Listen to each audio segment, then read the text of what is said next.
रहिया चलत बाड़ी अरे बड़ा रे गंभीर से रहिया चलत बाड़ी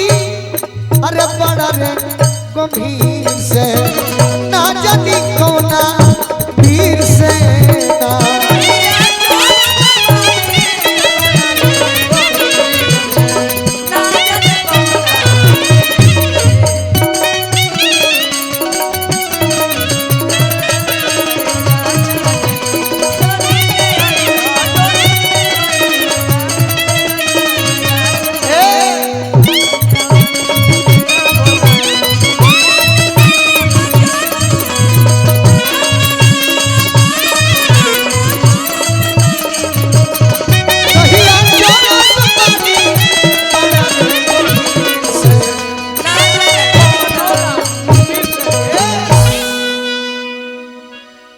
बतिया लिखल हनुमान हनुमान लंबा बाबा के रौरा सबके चलते समाप्त करतनी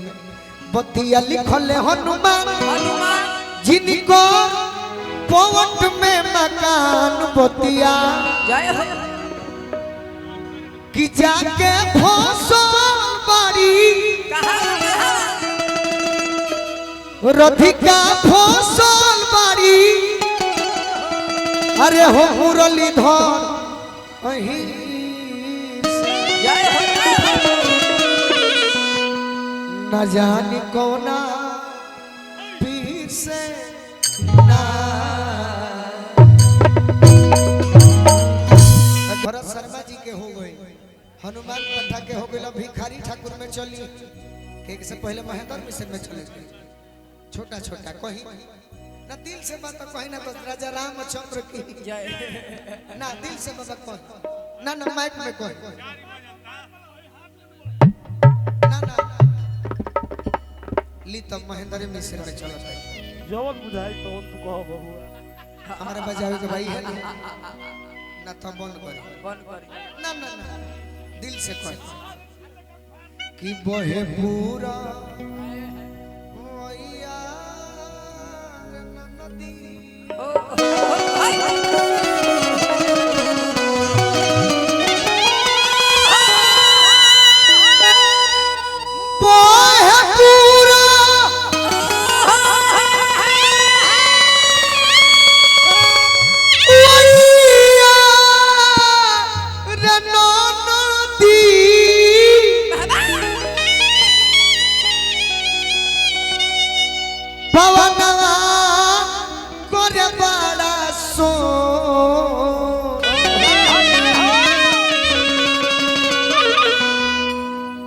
राजा जी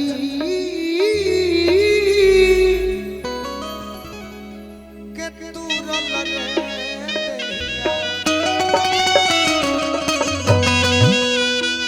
राजा जी के तुरल रे दहिया धनी हो गोलू धनी हो अतर दिया होला बड़ी जो राजा जी के तू रल रे देहिया तोरा दिया होला बड़ी जो राजा जी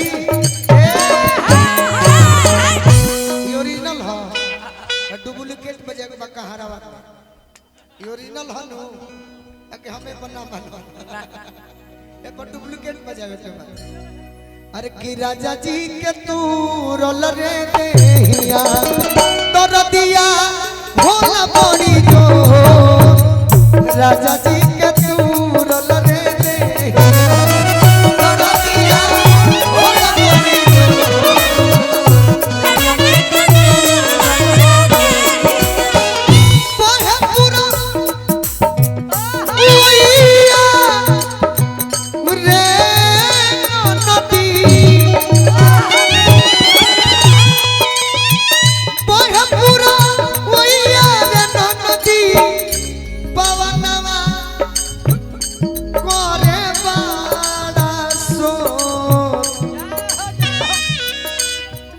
राजा जी के तूरल रे देहिया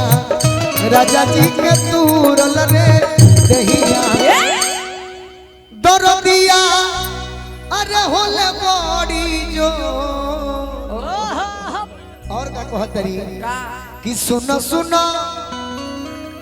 अरे सासू सुहागी मान लो बचनिया मोर एगो भाई जी मैंने का नाम बरा पिंटू मिश्रा जी आई मैंने तनी बैठ जाई बैठ के गावन के यार ना बैठ और औरे गीत से समापन हुई। अच्छा हो गई बात तो अब का अरे कि सुनो सुनो सासू सुहागी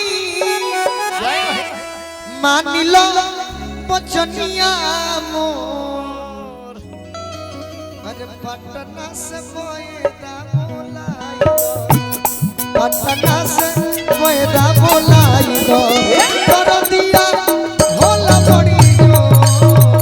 राजा जी के दूरल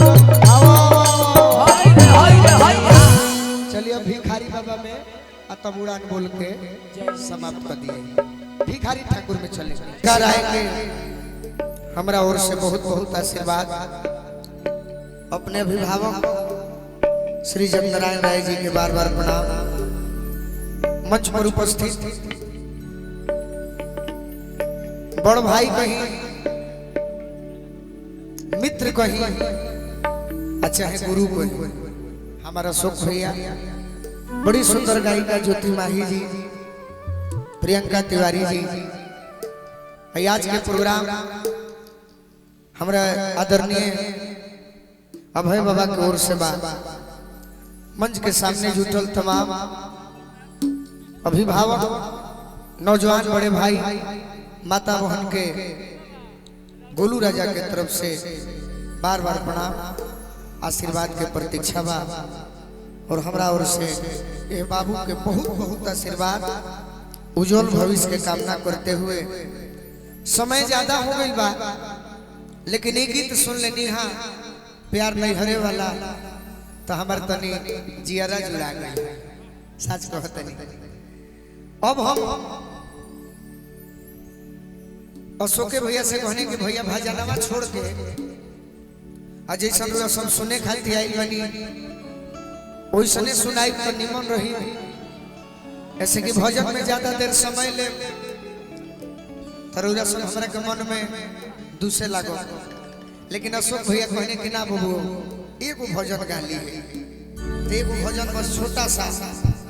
उखड़ल आवाज में और टूटल फूटल शब्द में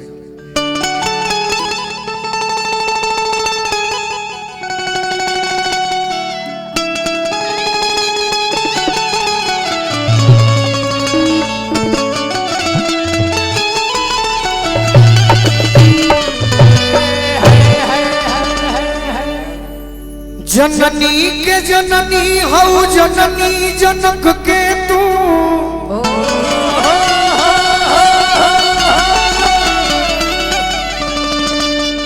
जयती जयती जयकार जग जननी